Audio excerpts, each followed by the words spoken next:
All right, let's talk about Kamala Harris and Donald Trump. All right, so a couple of things today, a couple of update. Well, we know that over the past few days, there's been some alleged attempted, you know, attack on his life again, the assassination attempt.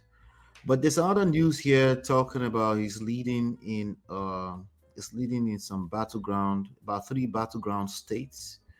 I want us to talk about what that means at this point in time.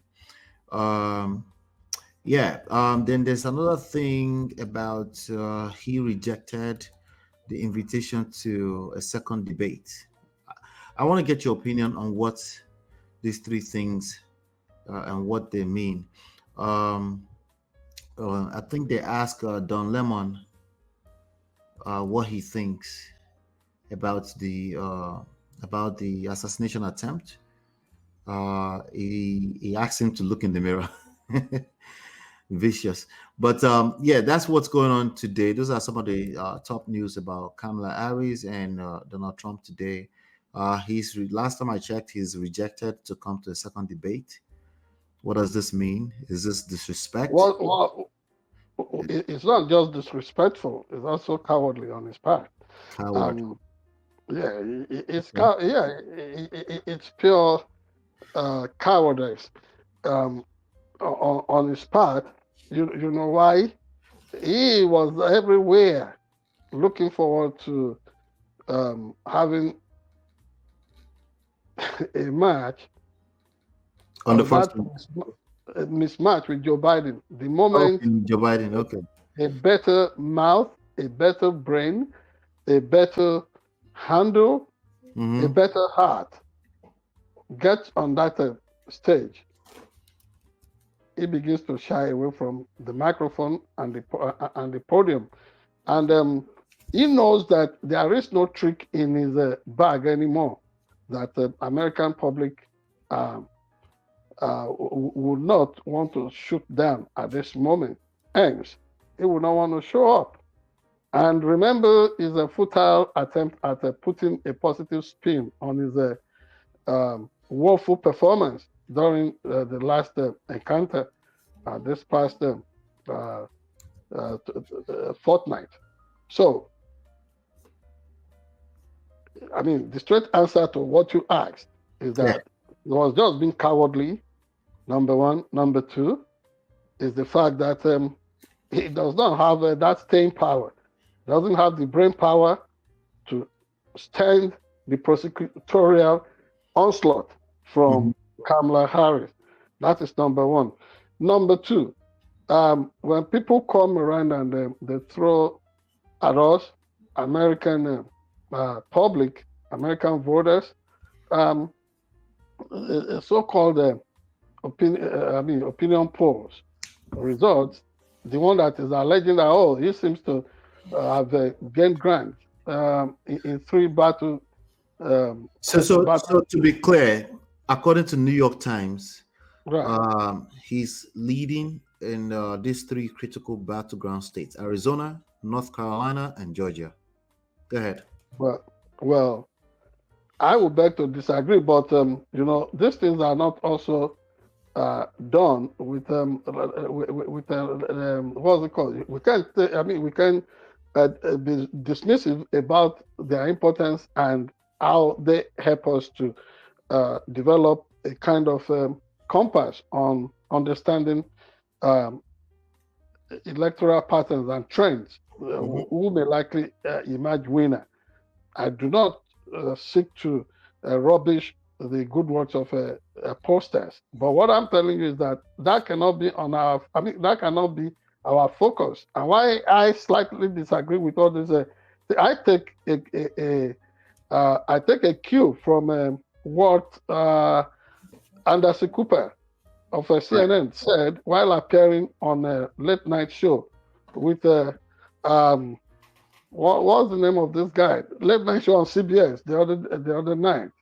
Um, in his opinion, I mean, one should not be just too um, fixated on all these polls. But what are your neighbors telling you? Mm-hmm. I run to, yeah, from time to time, because of the nature of where I go or things that I do here, Mm-hmm. I run into die-hard Donald Trump supporters who will tell you things that are out of the ordinary, unbelievable things, all kinds of conspiratorial theories. Mm. One, I run into people who happen to be a mix of Republicans, Democrats, Independents, and all shades of people who say it's Kamala Harris. And when you run into maybe 10 and 8 out of them are telling you that, oh, what they are hearing is that people may not really vote for Donald Trump, then you got to move beyond what you see um, through mainstream opinion polls. What are people in your neighborhood telling you? And, New York Times has a way of deliberately playing the devil's advocate at times so that the person of the moment, whether it's Kamala or Donald Trump, will not just want to rest on their horse. They have to put in more effort. And in this case, don't forget that Kamala Harris still remains the underdog. Even when it appears that she's having this surge everywhere, Mm-hmm. she is handling it well. And all this negative, like Kinsinger will put it, negative nabobs, Mm-hmm. they, they are not enough to lower the uh, the dynamics that we are seeing for real. So I'll wait until the morning after the election. Thank God, my own certificate to vote came in the mail today, and I Mm. know I'm going to vote as an independent. And so many people are excited. The excitement looks to be on the side of Kamala Harris. So Mm. yes. Now concerning the the relentless efforts by some people to make it like who gets to him first in terms of assassination attempts, which is shameful and condemnable, because Yes. there is no place for that kind of attitude, that kind of culture in a in any credible democracy. But when Don Lemon said he should look in the mirror, yes, whether we are paraphrasing directly from Michael Jackson concerning the song uh, that that was trendy at the time, which is still very much relevant now. Mm. He should look in the mirror. What were the things he used to say? What are the things he says that stoke this kind of reaction Mm-hmm. that seems to give the impetus, the push for some people to want to embrace the culture of violence? And when people are saying this, they should also remember that Donald Trump is a major mastermind for this kind of misnomer. Are you talking of January 6th, where he incited and led that insurrection against the Capitol, the attempt to see his vice president murdered or assassinated, Mm. and then how he has embraced the culture of violence, I mean, in many ways and on many fronts. So I think, yes, I would still seek counsel from what Don Lemon said. Donald Trump should look in the mirror. He should look Mm. in the mirror. But where we're going at this moment, the media should stop amplifying, the corporate media in America should stop amplifying the attitude and of Donald Trump. His abnormal behaviors. They are giving him some entitlements that he does not deserve. It's almost like the white male entitlement of a thing. They don't challenge him enough. They know he doesn't say anything during debate other than spewing out lies. They don't call him out on that. They want Kamala Harris to give endless explanation. What is it that they are trying to drain the vice president for at the moment that they don't know? She has unequivocal and very clear positions on every policy. Donald Trump does not discuss policies other than coming on public podium to give names and insult and intimidate and bully. And they let him get away with that. As for Kamala Harris, she is nailing it and she's killing it on all front. And I have no doubt in my mind that she has that traction. The pendulum is on her side. Thank you.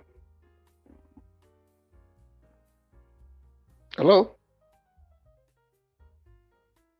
Hello, Ola? I'm here, sorry. I was muted, sorry.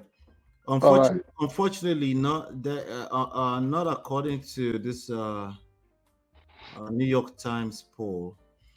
They said even voters in all 3 states expressed concerns about the economy, the big A word, AB word, immigration, and the direction of the country as a whole. Both candidates were viewed unfavorably by the majority of respondents, with 50% viewing Trump and 51% viewing Harris as somewhat or very unfavorable.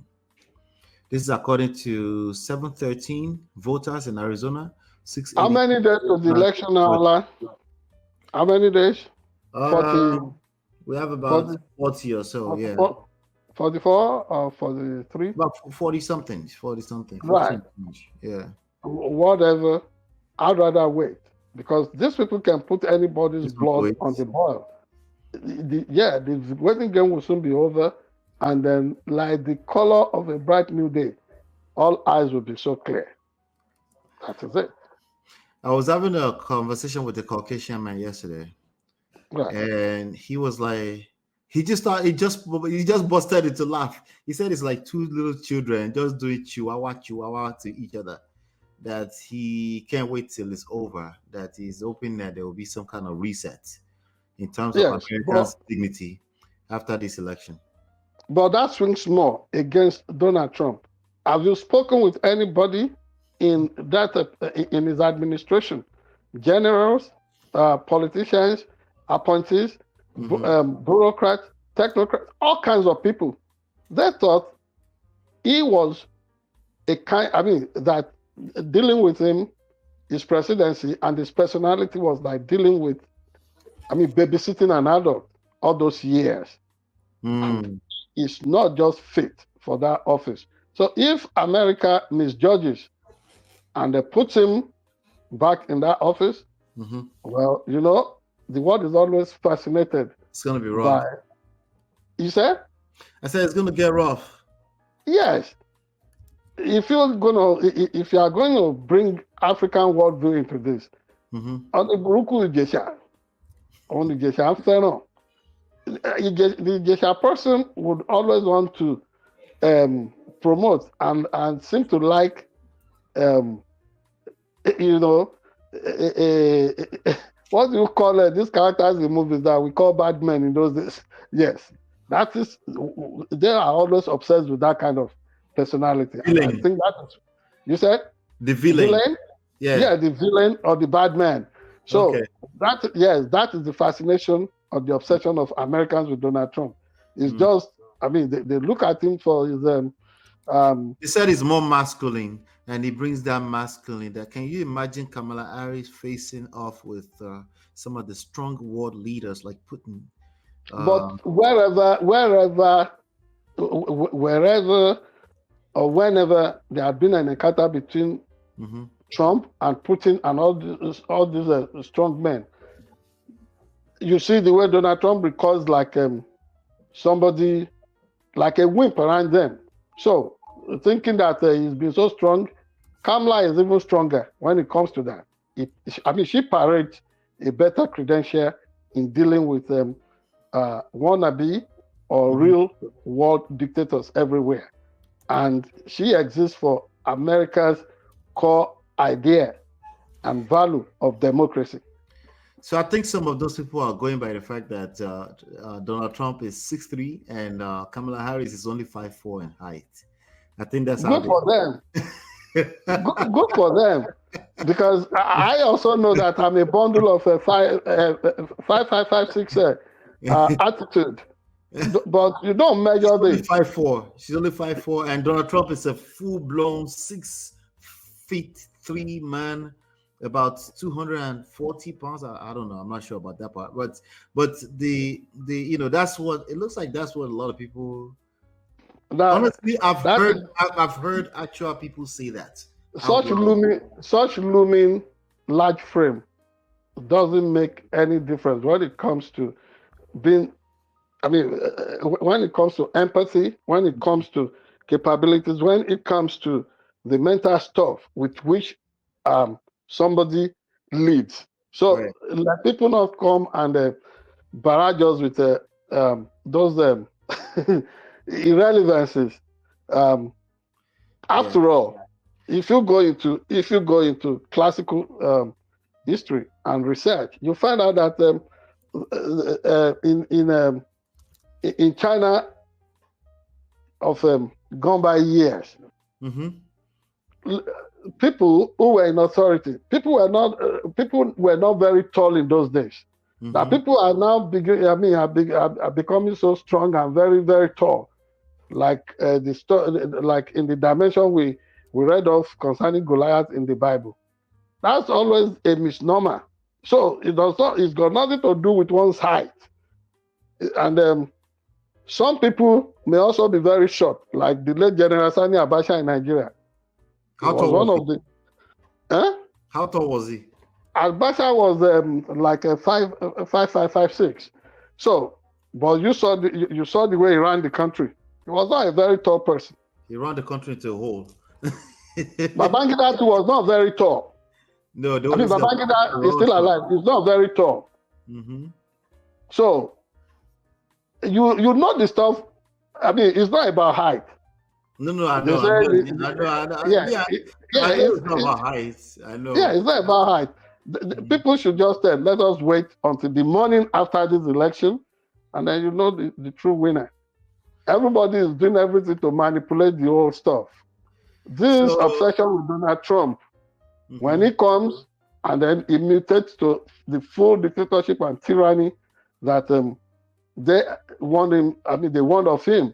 I hope they enjoy it, but I don't think this country will be that debased to have him back. Right. So on the screen, I've been displaying Kamala Harris' faces that she was making while Donald Trump was talking. Yes, I So mean, it's almost like a feeling of unbelievability. yeah, like a pity, like oh God. So she has a bunch of those faces. I've been displaying them. There's Yes, another thing with this news. Janet Jackson was asked a question during one of our recent interviews. I've forgotten what platform, but basically she said she's heard that Kamala Harris is not black, and I think there's another report this evening that who, doubled. Janet Jackson? Yeah, Janet Jackson. That she's heard the news that what she heard. I'm trying to look for it, and okay, yeah, she said, and I quote, "She's not black. That's what I heard." Well, you know what they supposedly said. That's what she said. Okay, so this was an interview with the Guardian. I think the Guardian is the UK's, right? Hmm. And she said, well, you know what they supposedly said, and I quote, "She's not black. That's what I heard." She had it. I was told that they discovered her father was white. What's your take on that? I'm curious. That's really unfortunate because remember, uh, my friend Jackson there and I were able to make contact with the people in Jackson family in 2004, and we spoke with Mhm. Jamin Jackson at the peak of the scandal that attended the late Michael Jackson's conduct around children and what have you in his Mhm. Neverland ranch. And it used to be so painful to them that people would mischaracterize or characterize Michael Jackson as somebody that was trying to change his identity. That he had become somebody that was willing, that was willfully used to despise the black race, the fallen nose, and what have you, and all. And they pushed so hard against that. Somebody from the Jackson, the family now, Janet Jackson, for that matter, with all our own scandals in the past, to want to tell us who is black or who is not black. She should leave that to those of us who are coming directly from motherland Africa. We were taken everywhere, and there have been genetic mutation, all kinds. Right. What we know is that Africa is the cradle of human race, of mankind. So to come and amplify and lash on to conspiracy stuff, that hurts, and that is unfortunate, and it's so sad. If Janet Jackson actually said that, it's not our place to want to spin that. You don't tell a grown-up who his or her biological father is or was. What we know is that the father came from Jamaica. So who is Janet Jackson to tell us, or that she has read somewhere that the father is white? All those things are unbelievable. Because of politics, people should be careful how they try to denigrate. Well, to be fair to her, towards the end of the interview, I think they tried to ask her another question, and she said, "You know what? Listen, I don't know anything about this. I'm not following something." I'm paraphrasing, that she's not really paying attention to. Let me tell you, she should not even have said anything at all. She's giving them that weapon. I know people, as somebody who has had an encounter. I was wowed when we returned from our encounter with people in Jackson's family. That these people, we just felt it's all about entertainment and what have you. They are mentally sophisticated, extremely brilliant. Extremely brilliant. You cannot just push them over when it comes to African American consciousness and culture and identity anywhere. So for her to have first said, "Oh, she read," she should have made the comment. She should have been a little bit more responsible and restrained. And restrained. So this is how they come and they divide the community. But whether they like it or not, even if she's Caucasian, they all descended from us Africans, and we went. The excuse they're giving now from her camp is that she unfortunately was just repeating the misinformation out there on the internet. There's another guy, comedian D.L. Hughley. He decided to chime in on the conversation. He said, Janet Jackson's interview sounded like a Trump rally. FYI, it's a little ironic to question whether someone is black while you're breathing through the nose of a white woman. By the way, it's a comedian, so... Yeah, of course, you had my reaction. When Michael Jackson was accused of trying to change his personality, these people took offense. Michael Jackson explained the thing going on with his skin pigmentation, the something vitreal whatever disease that was afflicting his skin, as a result of which he needed some protection, and as a result of which he used to carry umbrella everywhere. It pained them that people thought Michael Jackson was not proud of his African heritage, of his being black. Now, if they are pushing this kind of evil theory, this sinister and dark theory against Kamala Harris, how do we justify that? Should we say they are moral hypocrites, or they want double standards? Don't forget, when they wander off amongst these people and they want to mob them, whether through the media or through the judiciary, they're always trying to cry like little baby, "Oh, we're Africans," and all that. They should not try this nonsense with other African folks. That is my opinion. And I'm not just saying this. Mm-hmm. You as know, you a made your media. opinion that was very similar to his before Yeah, I even read it to you, right? So, right. Now, I'm not just saying this mhm. as a journalist. I'm also saying it as an African high chief. So authority there. Right, right. All Yeah. right. So here's another one. I know it seems like I'm just pulling them out, but he said he went on to say, "All I know is Kamala looks like she did when she was in Oakland, but Janet don't look like she did when she was Penny. What the hell was in that iron?" I think he's referencing a movie there. He said Kamala Harris looks the way she does because she has a mom from India and a dad from Yes. Jamaica. Janet Jackson looks the way she does because she has a plastic surgeon. All right, he's going in on her at this point. But That's anyway, right. I think the gist is that she lives in a glass house. She probably shouldn't be throwing those kind of Should not be throwing that kind of stone at yeah, yeah. anybody. She should, and it's not an excuse that she didn't know what was going on. She was talking And from she's going to get clobbered for a very long time concerning that reckless and loose appraiser. Appraiser. yeah. I wish I will. You know, I try. Anyway, that is just me. Yeah. Yeah. Yeah. All right, everybody, join the conversation in the comment area. We'd like to know what your thoughts are. Do you think Janet Jackson went over the board, or we're being too hard on her? We'd like to know what your opinions are about that, and we'll be right back.